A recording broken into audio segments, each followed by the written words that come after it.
Meus prezados irmãos, boa noite. Hoje é dia 4 de março de 2024, segunda-feira. Estamos iniciando as atividades na Casa Espírita de Abel Sebastião de Almeida.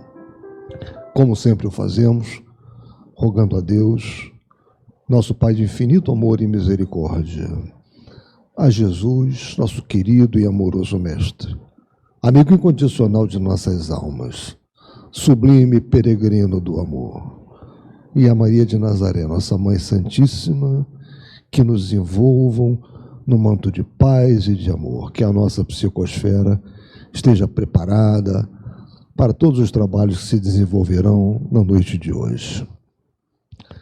Eu vou chamar então, convidar a nossa irmã Marise, pedindo a gentileza dela fazer a leitura da nossa página preparatória.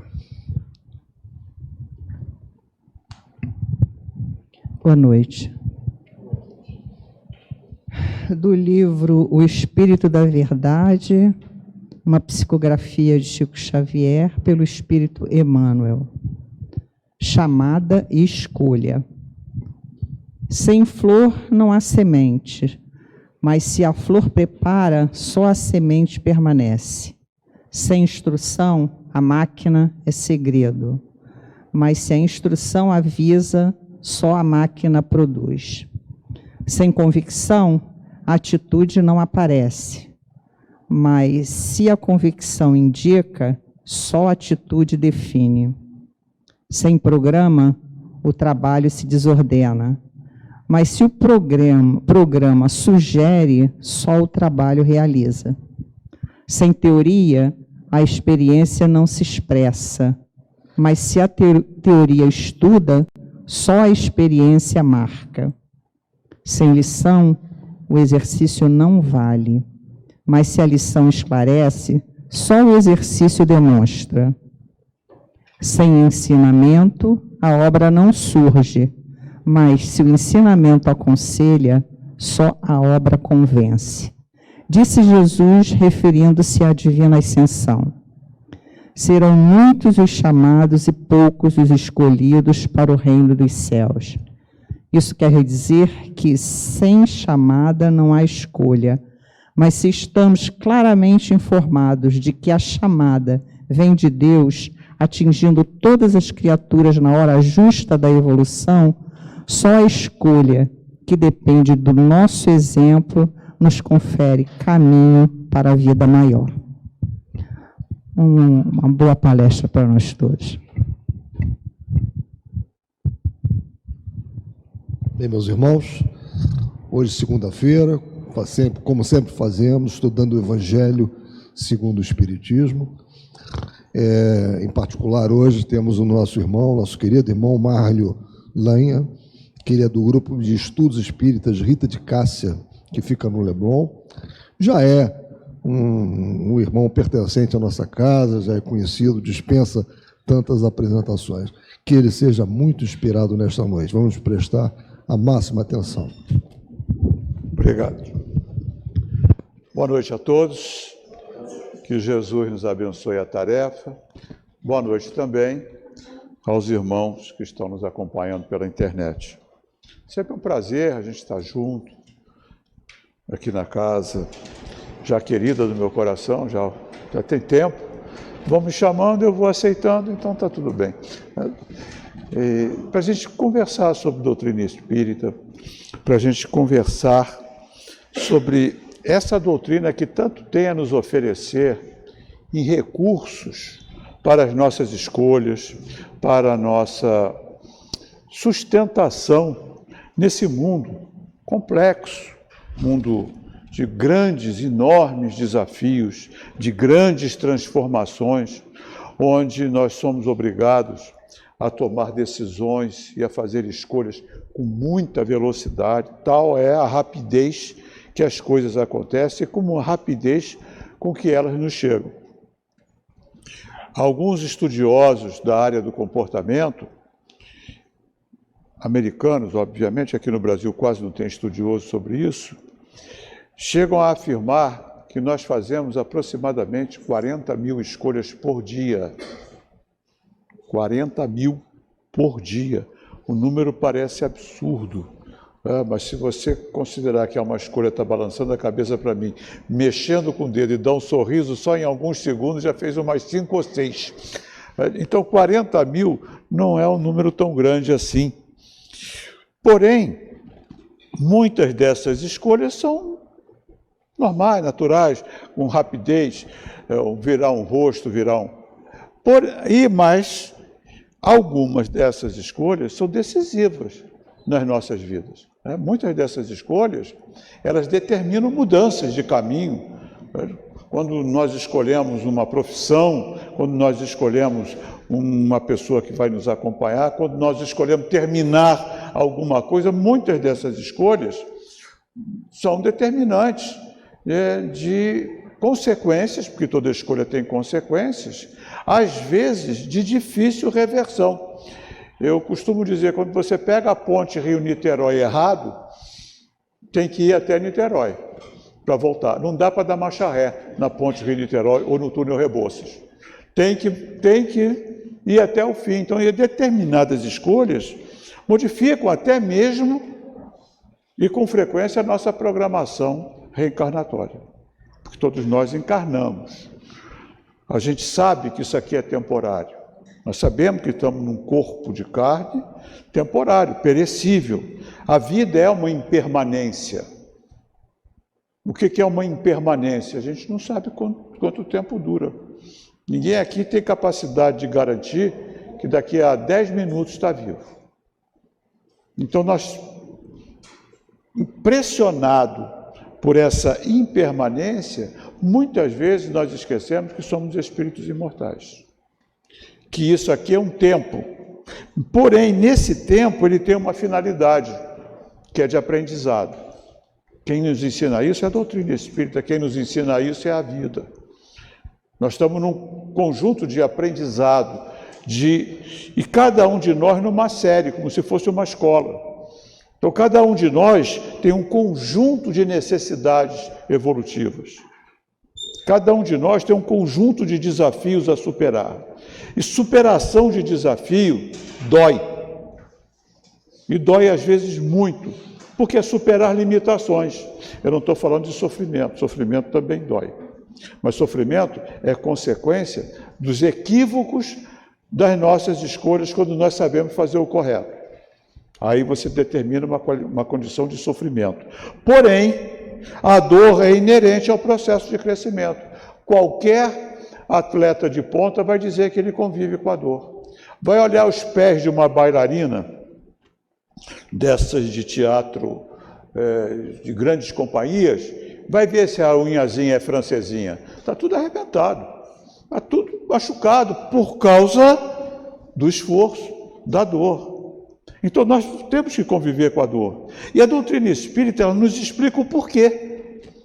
O porquê dos desafios, o porquê nós estamos aqui, o porquê das desigualdades, o porquê dessa necessidade permanente de nos esforçarmos, das consequências das nossas ações, porque se nós vivemos de escolhas,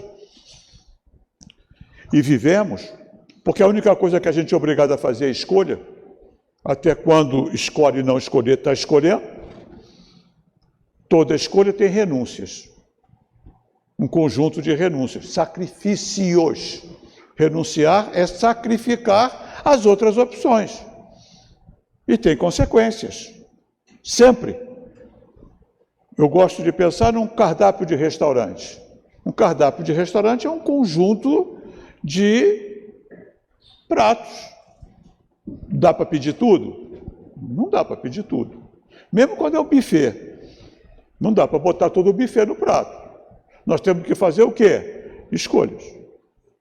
Quando a gente escolhe um determinado prato do cardápio, automaticamente está renunciando a todos os outros. Óbvio. E tendo uma consequência. Qual é a consequência da nossa escolha? O prazer, a alimentação. Aí vai depender do valor que nós demos na questão da escolha.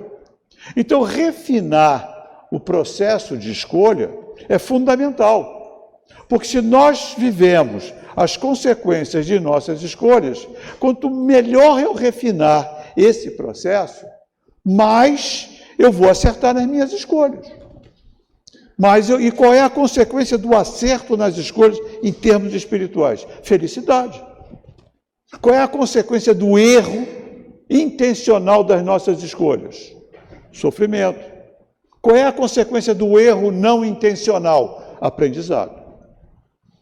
Só que a gente pode aprender com as experiências dos outros, sem ter que passar pela experiência. Ninguém precisa fumar para saber que fumo causa câncer.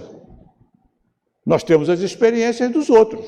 E essas experiências dos outros nos levam, ou deveriam pelo menos nos levar, a evitar a bebida. A evitar o fumo. Então, o aprendizado pode ser feito pelo erro, mas pelo erro dos outros.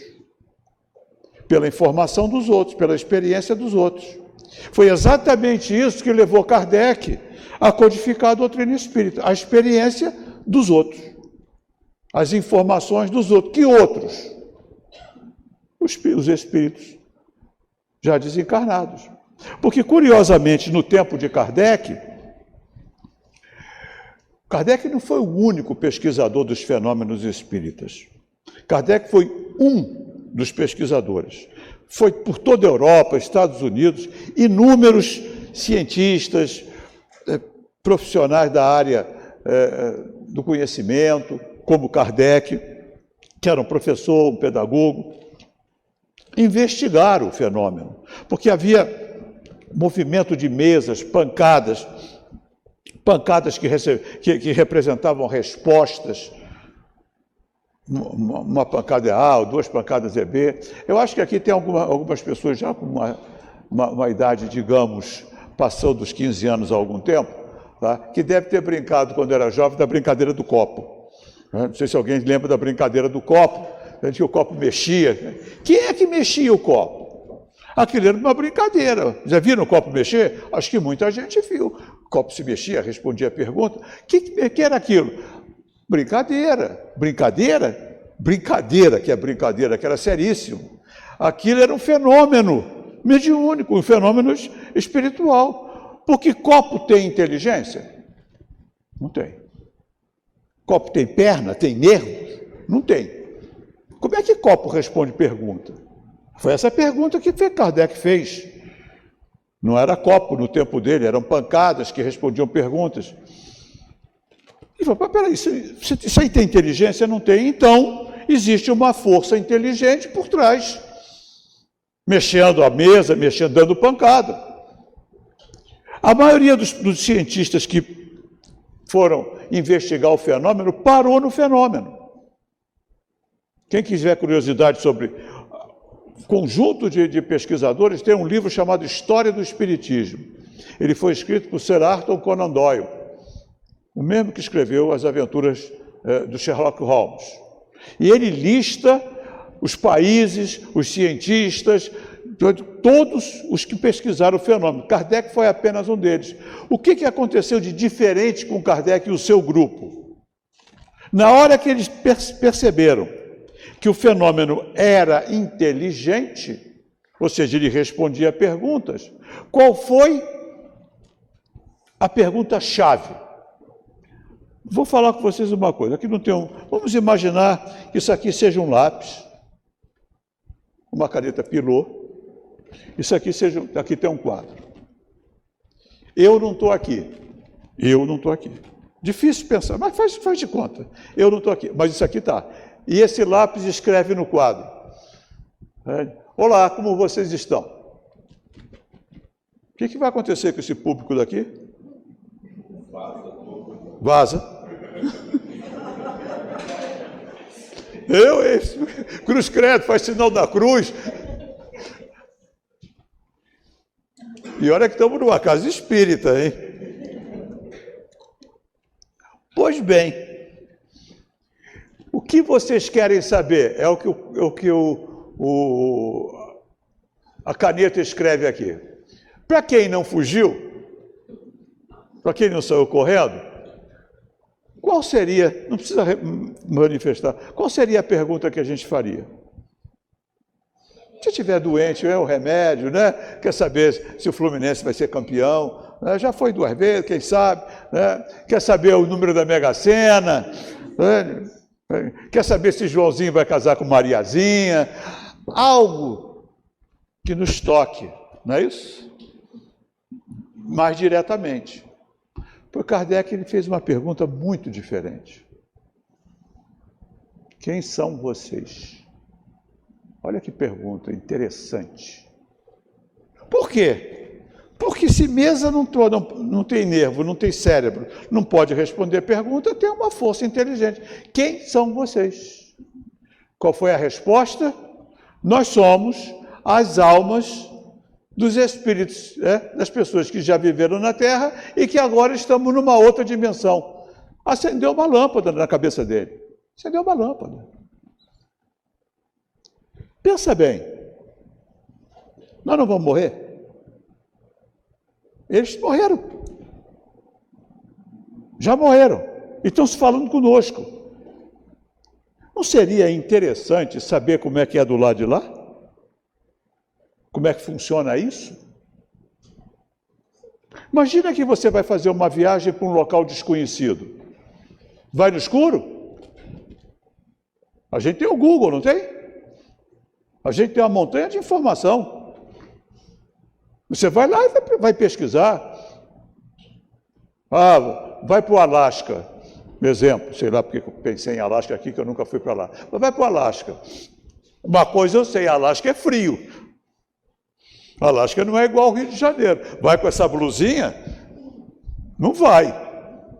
Você vai o clima, a língua que fala, o dinheiro, a alimentação. Você vai procurar o máximo possível de informações. De repente, faz até algum tipo de amizade aí pelo Facebook, Instagram, com alguém do Alasca. Quando você chegar no Alasca, não está perdido. Já sabe o valor das coisas, já sabe tudo. De uma forma geral, mesmo que teoricamente. Então, você não está perdido. Agora, de repente, você entra num avião e ele desvia para o Marrocos, você está perdido. Mas com toda certeza, a não ser que você seja marroquino, ou filho de algum, você está perdido. Caiu num lugar desconhecido. Que a maioria de nós, ao desencarnar, cai. Porque não sabe de nada do lado de lá. Ou tem informações muito fragmentadas. Céu, inferno, capeta, né? São Pedro, porta do céu, São Pedro. Além de tomar conta da porta do céu, ainda faz chover. Eu fico ocupado pra caramba. Não é engraçado? Pois é isso que a gente acredita. Pensa bem, céu. Quais são os requisitos para entrar no céu? Até onde eu sei, 17. 10 mandamentos, mais 7 pecados capitais. 17 para botar xizinho no não faço. Gula. Já era. Já era. Sabe para olhar pelo peso da gente, que já era. Inveja. Eu não tenho inveja. Eu não sou invejoso, tá? Fica preso aqui no engarrafamento aqui na 24 de maio, num ônibus cheio, lotado, você ali pendurado, e passa aquele carrão do lado, o cara lendo o seu celular com o motorista e ar refrigerado. Aquele olhar que você dá para aquele carro é do quê? Ô, meu irmão, que bom que Deus te abençoou com esse carro e eu estou aqui nesse ônibus horroroso. É? É inveja. Aí, inveja branca. Isso é racismo. Só aí já pegamos 2, já foi para o inferno. Já foi para o inferno. É engraçado. Por que é engraçado? Porque parece inocente. Essas são as nossas crenças ou eram as nossas crenças. O que Kardec faz? Ué, vocês não são daí? Eu quero saber como é que funciona aí. Daí surge o Livro dos Espíritos, que é um conjunto de perguntas. 1019 perguntas. Sobre o quê? Vida espiritual.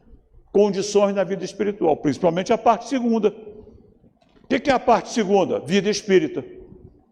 Mundo espírita. Como é que faz para ir para aí? Como é que faz para voltar para cá? Como é que é aí? Como é um processo de reencarnação? Como é um processo de desencarne?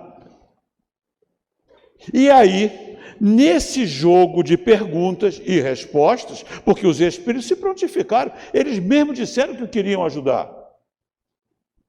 Ele tomou os cuidados necessários para não ser enganado, porque picareta, pilantra, tem tudo quanto é canto aqui no mundo espiritual, porque se lá são as almas dos caras que desencarnaram, nós que desencarnamos, se o cara era picareta aqui, ele não muda não, tá?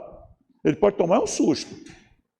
Que para mudar, uma mudança leva tempo. Mudança de caráter leva muito tempo, espiritualmente falando. Muito. Tanto que as colônias dos espíritos duros, endurecidos, são grandes, são poderosas, porque leva muito tempo para quebrar determinados hábitos, determinadas formas de agir. E isso vem de onde? Da informação dos espíritos. Só que aí foi acontecendo um fenômeno muito interessante. Kardec começou a perceber que as condições da qualidade de vida no mundo espiritual não eram iguais às da vida material. Porque as nossas condições de qualidade de vida estão associadas a coisas materiais, transitórias, mas materiais. Uma boa renda, um bom lugar de morar, uma boa alimentação, uma boa saúde, tudo isso, uma boa companhia, bons filhos, filhos obedientes, aqueles filhos que dão bom dia. Não é? Coisa legal ter filho que dá bom dia. Né? Aqui eu sei que tem, mas são espíritos elevados. Né? Mas, de uma forma geral, esse é o sonho. Poder viajar, né? Pensa logo, eu queria ir para uma praia. Esse é o sonho de uma qualidade de vida, que é muito determinada pela qualidade de vida, pelas posses materiais também. No mundo espiritual é diferente, porque aqui a gente se mistura, aqui nós somos uma mistura muito heterogênea, de caracteres, de competências, de tudo aqui é muito heterogêneo. Então, porque nós somos corpos materiais pesados, nós estamos presos num planeta que está viajando a uma velocidade estúpida dentro do sistema solar. A velocidade que a Terra viaja dentro do sistema solar é estúpida, que o Sol também está viajando numa velocidade estúpida dentro da galáxia. Nós estamos sempre num permanente movimento, a Terra gira e viaja em torno do Sol, o Sol viaja em torno de um eixo da galáxia, a gente não sente. Por quê? Gravidade, que nos prende ao chão. Nós estamos presos na gravidade. Então nós... Oi? Nós estamos na mesma velocidade, mas estamos presos pela gravidade. Então nós estamos misturados. Bons, maus, mais ou menos, todo mundo está misturado aqui dentro. No mundo espiritual, não existe corpo físico. O corpo é energético. Se o corpo é energético, e a energia, isso dito pelos espíritos, e a energia tem vibração, frequência, luz, cor. No mundo espiritual, a gravidade não tem essa ação. A gravitação é moral. Quanto mais moralizado o espírito, quanto melhor ele é, maior é a sua frequência vibratória do seu corpo espiritual, das moléculas do seu corpo espiritual. Então, no mundo espiritual, nós nos separamos por moralidade. Dá para compreender a responsabilidade de saber isso? Então, vai ser céu ou vai ser inferno? Depende. Se nós somos uma pessoa boa, uma pessoa generosa, uma pessoa trabalhando permanentemente para se tornar melhor, nós temos um padrão vibratório das moléculas do nosso perispírito mais elevado, frequência mais elevada. Então nós vamos para os patamares de frequência compatíveis com aqueles que têm a mesma frequência. Pô, se a gente é bom, generoso, entusiasmado, solícito, um local onde todos são bons, generosos, entusiasmados e solícitos, você pode chamar de céu. Agora, se a gente é um espírito endurecido, egoísta, violento, odioso, a gente tem a frequência vibratória do nosso corpo espiritual baixa, pesada, e a gente fica nas regiões chamadas, aí a gente vai usar um pouco de André Luiz, umbralinas. E tem vários tipos de umbral grosso e pesado, umbral médio e umbral fino. Então a gente vai ficar na companhia daqueles que nos são semelhantes em moralidade. Olha, se todo mundo é orgulhoso, egoísta, violento, isso vai ser um inferno. Aí ele começou a perceber por essas respostas, sendo a moralidade um diferencial na qualidade da vida espiritual, porque é o diferencial, não é o financeiro. Aqui, se você tem dinheiro, você tem. Vai morar na Delfim Moreira, numa cobertura, vai ter carro, motorista. Não é o dinheiro, porque também nunca ninguém viu carro forte acompanhando enterro. O dinheiro vai ficar aqui. Você vai levar o quê? Resultados da sua maior ou menor moralidade. Das escolhas. Das escolhas. Olha que coisa, que informação importante. Kardec, quando percebeu isso, ele ficou um pouco abalado. E aí ele faz uma pergunta. Tem um padrão de escolha? Tem alguém que possa ser referência moral para as escolhas? Ou seja, existe uma referência para as escolhas? Questão 625 do Livro dos Espíritos. Qual foi a resposta? Vide Jesus. Vide Jesus como referência. Foi a partir daí que Jesus entra na doutrina espírita. Até a questão 625, porque Kardec não era um homem religioso, ele era um pensador, ele era um homem da ciência. Ele entendia bastante, estudioso do magnetismo, na época uma ciência em desenvolvimento.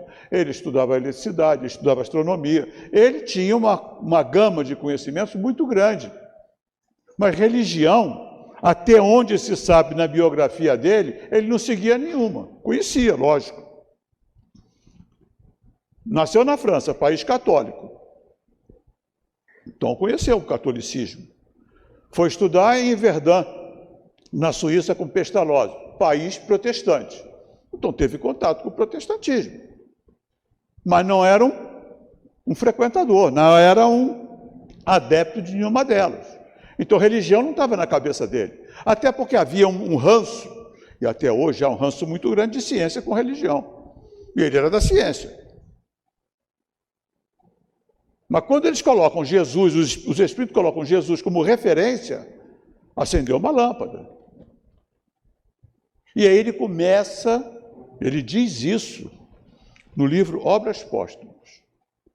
Ele começa a pensar num evangelho de como utilizar as informações de Jesus no evangelho junto com a doutrina espírita, com as informações espíritas. Ele começa a pensar, como é que eu faço esse mix? Como é que eu faço isso?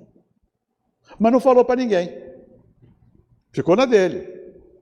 Olha que o Livro dos Espíritos foi publicado em 1957. 1957, eu já estava nascido, também podia participar. Não, foi em 1857. Foi em 1857 que o Livro dos Espíritos foi publicado. Começou a trabalhar antes. 1854, ele começa a ter contato com a fenomenologia. E, além do mais, as primeiras edições do Livro dos Espíritos tinham menos perguntas. Depois é que ele completou, com mais perguntas, para as 1019, que são as atuais. E o título que ele tinha pensado foi Imitação do Evangelho. Porém, o seu editor, isso foi em 63, 1863, o seu editor, o senhor Didier, eu peguei aqui umas pesquisas, e outras pessoas disseram para ele, não faz isso não, cara. Não faz que vai dar ruim. Esse nome não está bom. Marketing, né? Esse nome não está bom, você vai arrumar encrenca. Aí decidiram Evangelho segundo o Espiritismo. E ele arrumou encrenca, tá? Com a igreja. Mas deve ter sido uma encrenca menor. Tá? E foi publicado em 15 de abril de 1864. Tá? E por que ele colocou Evangelho segundo o Espiritismo e qual foi a metodologia? Isso é que é importante a gente pensar. Qual foi a metodologia? E ele vai dizer o seguinte, na introdução. O objetivo desta obra. As matérias contidas nos evangelhos podem ser divididas em 5 partes. Os atos comuns da vida do Cristo, os milagres, as predições, as palavras que serviram para o estabelecimento dos dogmas da igreja e o ensinamento moral. Se as 4 primeiras partes foram objeto de controvérsias, a última permaneceu inatacável. Qual é que permaneceu inatacável? O ensino moral.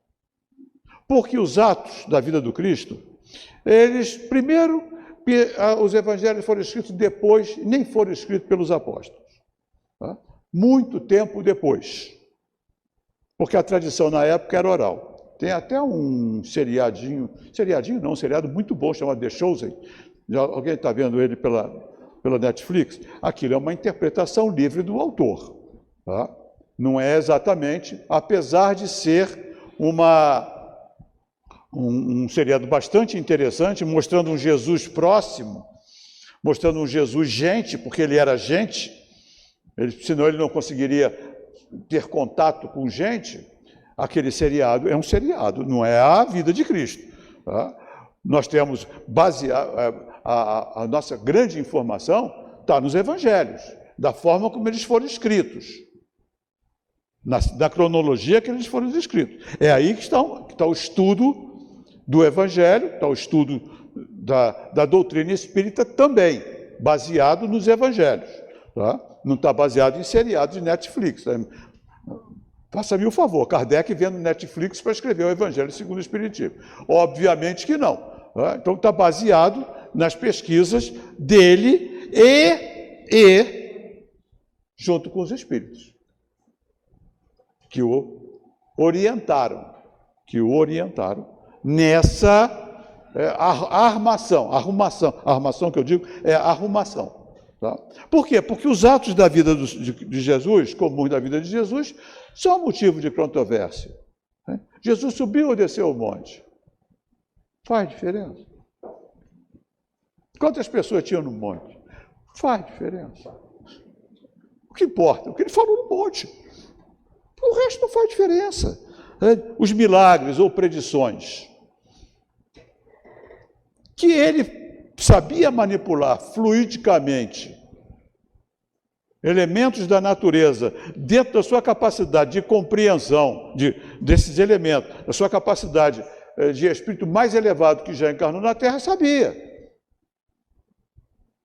Era milagre? Não existe milagre no sentido de algo sobrenatural. Não existe. Porque se acontece, tem explicação. Então é natural.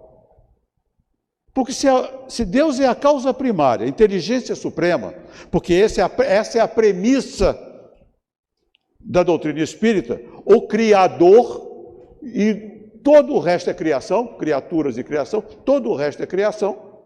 Então, se ele é o Criador, é a inteligência suprema, olha bem o adjetivo, inteligência suprema, nada lhe é superior. Então daí vem o conceito de perfeição. Não tem como aperfeiçoar a obra divina, porque ela é perfeita. Por que ela é perfeita? Porque a inteligência é suprema. Causa primária de todas as coisas. Em todas as coisas tem uma causa. Qual é a causa primária? A divindade, Deus. Logo, não podem existir fatos sobrenaturais, que estariam acima das causas naturais. Nenhum cientista aceita isso. Não vai aceitar mesmo. A única coisa que você aceita dentro da ciência é: eu ainda não sei a explicação. Mas tem explicação. Tanto é isso que faz as ciências avançarem. Fatos novos se apresentam e os cientistas daquela área do conhecimento vão investigar. Quando o Pasteur fala dos micro-organismos, da questão da... Oi? Havia uma questão.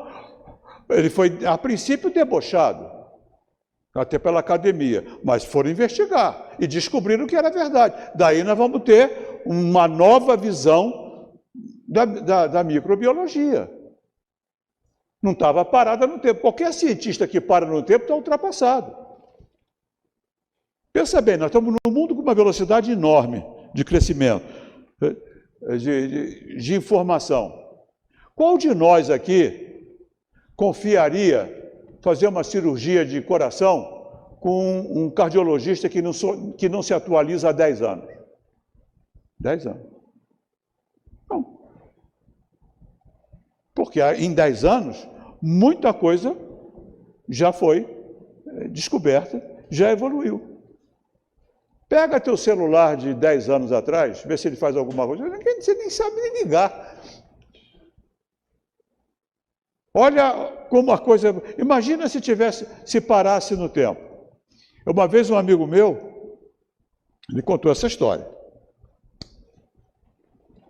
Diz que a mulher dele foi num consultório médico fazer uma consulta e ela estava lá esperando. E aí ela passou um WhatsApp para ele. Você não acredita no que eu estou vendo? A secretária do médico usa a máquina de escrever. Isso foi agora. Aí ele escreveu: sai daí agora. Agora. Porque se ele ainda usa máquina de escrever para fazer ficha de cliente, melhor sair daí agora. Porque você vai acabar receitando pílula do Dr. Phillips, quer dizer, rum creosotado, seja o quê. Ele está parado no tempo. Ele está parado no tempo. Eu tenho um médico que eu tive que fazer um risco cirúrgico, um cardiologista, 80 anos de idade para mais. O que ele tinha de tecnologia dentro do consultório está atualizado. Está atualizado. Não é a idade, é a atualização. Por quê? Porque está usando... Agora, eu imagino que quando ele fez a faculdade de medicina dele, quando eu fiz a minha de engenharia, eu usei régua de cálculo. Tu vai pegar um engenheiro hoje usando régua de cálculo. Você tem uma tecnologia imensa. Vai fazer conta com régua de cálculo? Ou na mão? Para calcular uma estrutura? Não vai. Você tem hoje uma tecnologia imensa. Então não existe milagre. Mas se alguém de 150 anos atrás chegasse aqui nesse planeta, agora, nesse momento, ia tomar um choque. Ia tomar um choque. Simplesmente. Meu avô, que nasceu em 1900 e pouco, 1901, 2, sei lá, já desencarnou, ele falava que no tempo dele, aquele era imigrante português, que aqui no Brasil, o bonde era puxado a burro. Iluminação na rua era lampião de gás. Eu morei no interior de Minas, década de 50. Não tinha televisão. O jornal chegava com 3 dias de atraso. Hoje não tem jornal. O jornal já sai da prensa atrasado. Hoje é instantâneo. Então, isso para 30, 40, 50 anos atrás é milagre, não era milagre. Não era milagre. Então, a ciência não entende a possibilidade de existir milagre. Então, os milagres de Jesus, eles têm explicação dentro do magnetismo, do poder do magnetismo. Quantos curandeiros nós temos por aí? Quantas pessoas que trabalham com cura nós temos por aí? Zé Arigó é um deles. Não sei se vocês tiveram a oportunidade de ver o filme do Zé Arigó, mas Zé Arigó era um deles. O Centro Frei Luís faz operações mediúnicas toda semana. Toda semana você tem operações mediúnicas de cura, sem usar instrumental. É uma explicação. Então Jesus curava. Curava por quê? Porque ele conseguia manipular as energias necessárias para recuperar o organismo das pessoas. Não era um milagre, era algo acima da capacidade de compreensão das pessoas daquele tempo. E isso gera muita polêmica. As palavras que serviram para o estabelecimento de dogmas. Jesus falou várias vezes que quem curava era o Pai. Não sou eu que faz as obras, é o Pai que está em mim. Várias vezes. Mas como ele disse, eu e o Pai somos um, virou Deus. Jesus, Deus. E aí ainda tem uma Santíssima Trindade. 3 em 1. Vai entender isso. Nem eles entendem isso. É dogma. Nem eles entendem isso. Essas discussões não levam a lugar nenhum. Porém, o ensino moral não tem jeito. Faz ao outro o que quer que te faça. Ama. Por que amar? Que isso? Amar? Porque amor não é amor sentimento. Comporte-se com o outro como gostaria que fizesse com você. Eu posso amar, no sentido evangélico, uma pessoa que eu não suporto. Porque é fazer para o outro o que eu gostaria que fizesse para mim. Porque tem pessoas que a gente não suporta. Você não pode dizer que você pode ter sentimento. Aí também tem pessoas que não suportam a gente também, tá? Ninguém vai dar uma de santo, não. O que é isso? É fluido, é energia. Não bate, não cruza. Já ouviram aquele falar aquele negócio, meu santo não cruza? Não é o santo que não cruza, que santo cruza, senão não era santo. Que não cruza somos nós mesmos. É a vivência do passado, às vezes, muitas vezes, que hoje tem energias de repulsão.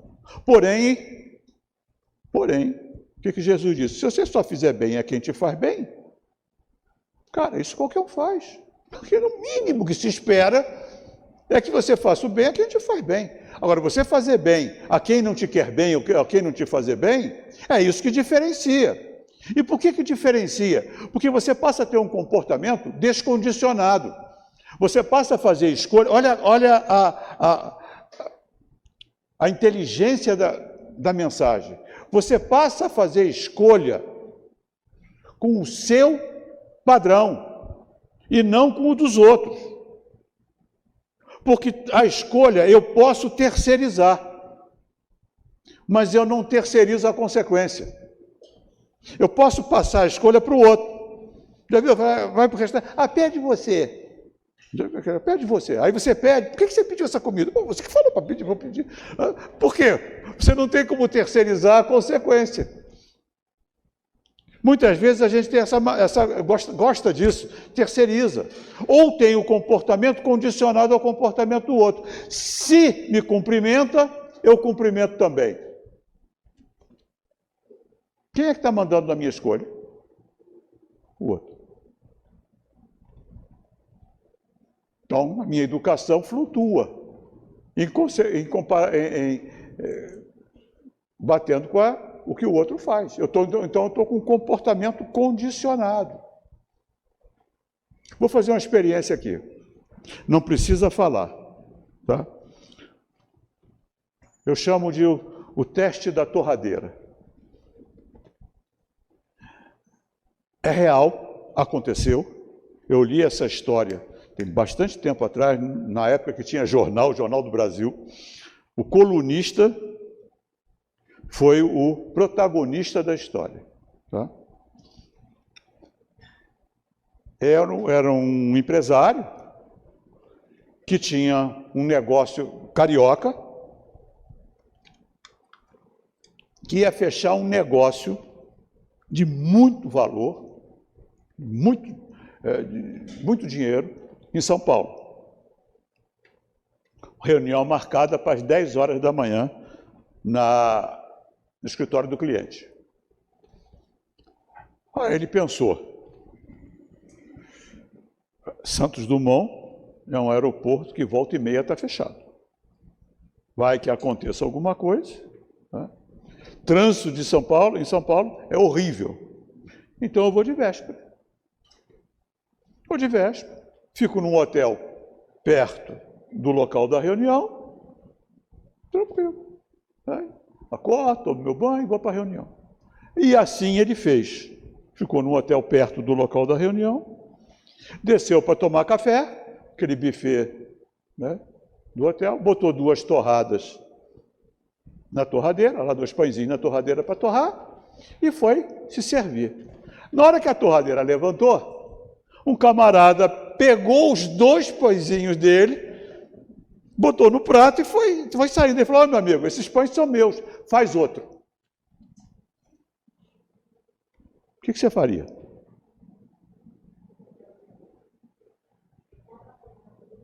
Não precisa falar, eu li a mente de todo mundo.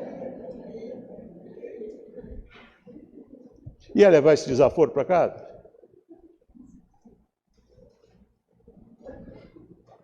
Em resumo, o que o nosso personagem fez? Ele pensou o seguinte, eu tenho um negócio muito grande para fazer. Não vai ser esse idiota que vai me atrapalhar. Esse cara não me conhece. Ele já acordou com vontade de arrumar encrenca. Não vai ser comigo. Botou mais 2 pãezinhos, aí ele ficou do lado da torradeira. E fechou o negócio dele. A questão é, ele agiu condicionado ou descondicionado? Descondicionado. A maioria de nós pensou, isso não vai ficar assim, e agir condicionado. É aquele cara que leva uma flechada no trânsito e vai atrás para devolver. Comportamento condicionado. A proposta de Jesus é exatamente o oposto. Se você sofre as consequências das suas escolhas, escolha você, não deixe o outro escolher para você. É isso que a mensagem evangélica quer dizer. Ah, mas eu não sei o que escolher, eu te ensino. Foi o que ele falou. Agora é comigo. Vou te ajudar a escolher. Faz o bem. Age no bem. Porque não tem como errar agindo no bem. Faz o melhor que você puder por qualquer um. Olha para o conjunto em vez de olhar para você. Porque o conjunto é mais importante que o indivíduo.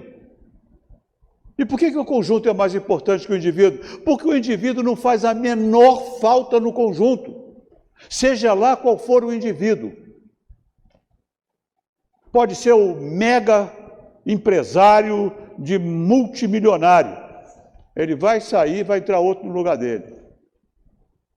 Pode ser um presidente de qualquer lugar. Ele vai sair e vai entrar outro no lugar dele.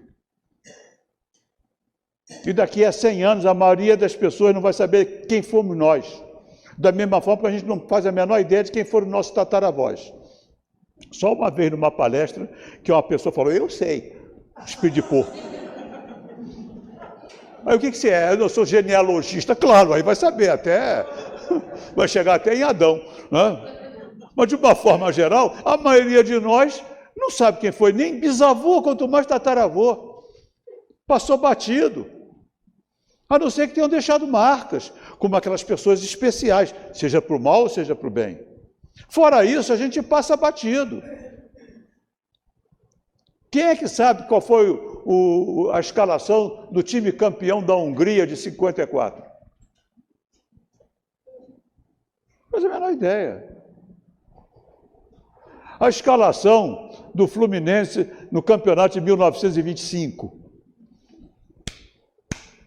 Não faz a menor ideia. Mas na época tinha gente até brigando. O conjunto é muito mais importante que o indivíduo. Porque o conjunto não necessita do indivíduo, mas o indivíduo necessita do conjunto.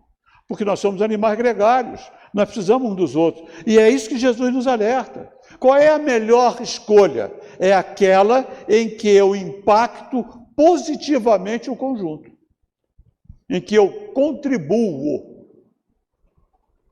Tiro, lógico, eu preciso tirar, mas eu tiro o suficiente. Dou mais do que retiro. Essa é a proposta evangélica. Essa é a proposta da melhor escolha. Faz o melhor que você pode. Vai ser perfeito? Não. Mas é o melhor. E se a gente fizer o melhor que a gente pode, a cada dia eu estou fazendo um pouco melhor ainda. Seja bom. E se a pessoa for boa, ela é justa.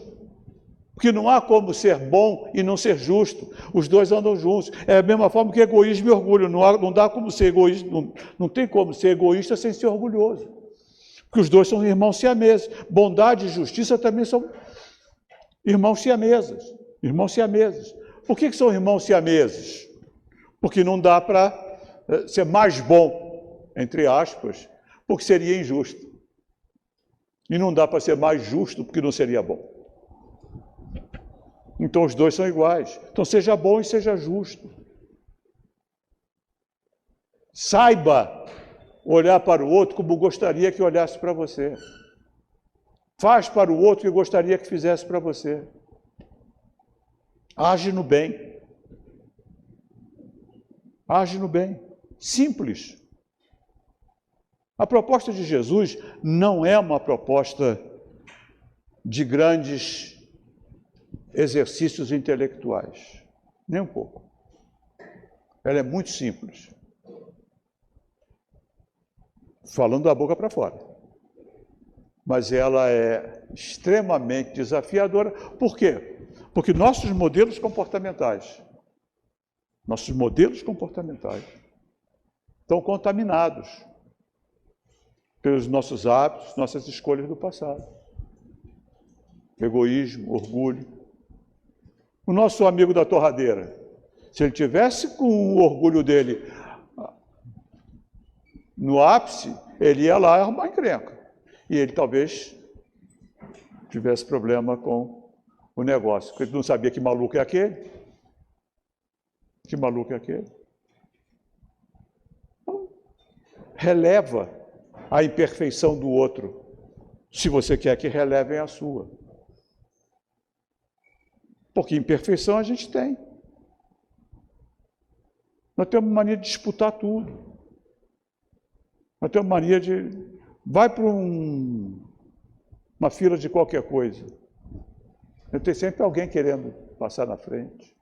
Nós temos manias, temos modelos comportamentais, crenças, chamadas crenças. A crença e o valor são os motivadores das nossas escolhas. Está aqui, nós estamos aqui por um valor. Porque tem muita coisa para fazer numa cidade como o Rio de Janeiro. Mas dentro do leque de opções que nós temos, essa foi a que nós demos como maior valor, como se fosse um cardápio. Renunciamos às outras.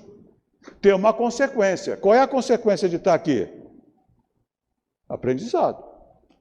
Companhias espirituais de melhor qualidade. O que você vai fazer com o aprendizado que está aqui? É escolha. Ah, isso aí é bobagem, deixa para lá. O cara só falou, não disse nada. Bem, é uma escolha. Pô, vou pensar nesse troço. É uma outra escolha. E isso é foro íntimo. Isso é foro íntimo. Então, as consequências daqui é a informação. O que você faz com a informação? É escolha. É escolha. E aí vai depender do seu nível de querer compreender melhor o mundo espiritual, entender melhor como funciona isso, por isso a casa espírita é uma casa de estudo, não tem ritual nenhum aqui, não tem padre, não tem bispo, não tem freira, madre superiora, né? Não tem pastor não sei o quê, não tem nada, tem troca. A pessoa que está aqui agora, pode estar amanhã, pode não, vai estar amanhã sentado assistindo uma palestra e outro falando. A gente tem troca. Aqueles que estudaram, passam o seu estudo. E por que a gente estuda? Porque com informação eu faço melhor escolha. Simples. Quanto mais informação eu tiver, melhor escolha eu faço. Quando eu sei o caminho, hoje a gente tem GPS. Então a gente, quando está perdido em algum lugar, o que você faz? Pega o GPS no celular, bota para onde você quer ir e ele dá a rota. Toma cuidado, porque às vezes te joga aí num lugar esquisito. Mas ele te dá a rota. O Evangelho é GPS espiritual.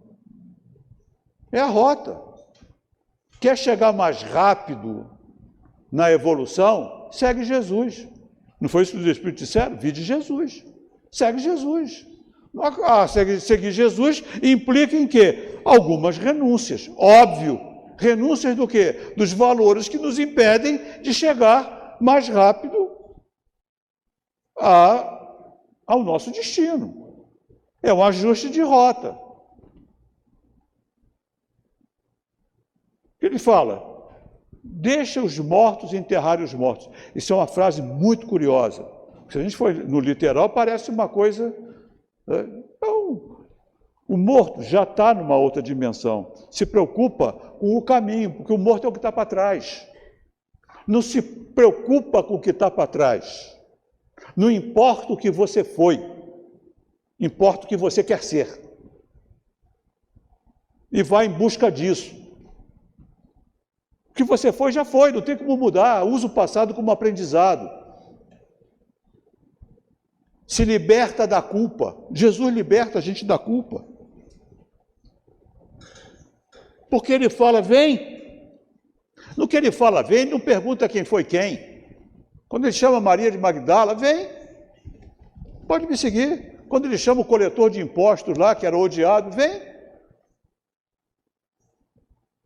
Vem, ele não faz julgamento nenhum. Nenhum. Qualquer um pode segui-lo.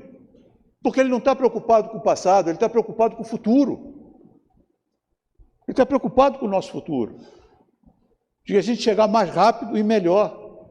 E o Evangelho segundo o Espiritismo foi montado por Kardec, não só numa sequência de ensinamentos de Jesus, como também no suporte espiritual das mensagens que ele coloca depois das suas reflexões.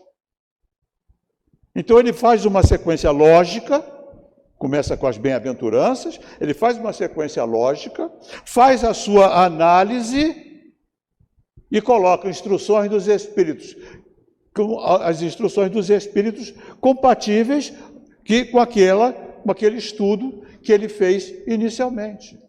É um guia, é um guia. Material de extrema reflexão. Leitura obrigatória, estudo obrigatório. Estudo obrigatório, se a gente quer se tornar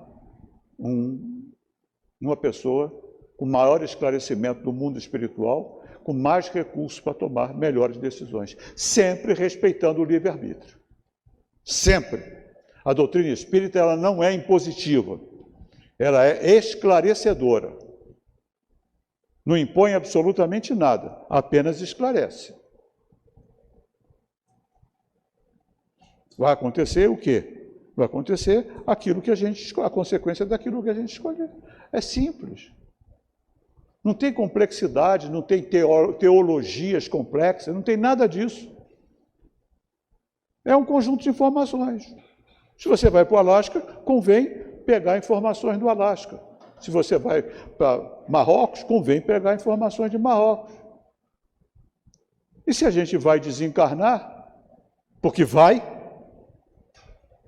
convém saber melhor como funciona o lado de lá, do que chegar perdido, não conseguir achar nenhum Uber para levar a gente para algum lugar. Tá? Então, que Jesus nos abençoe. Muito obrigado pela atenção.